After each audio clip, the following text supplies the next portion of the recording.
What do you mean this isn't bath water? Rick just pressured me into putting my feet in the water because he's saying that I would regret it for the rest of my life.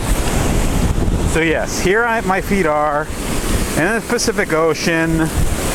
La-di-da. Now I put my socks on, they're gonna rub. So, you know, I mean, who won here? All right, Rick, are you genuinely happy now?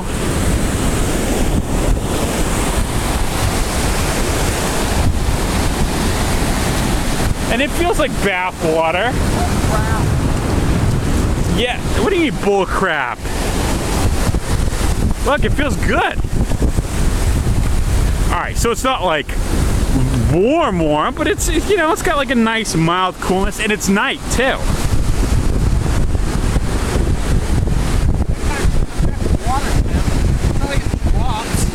Yeah. All right, I gotta pull my pants up again, so I'm gonna end this video here.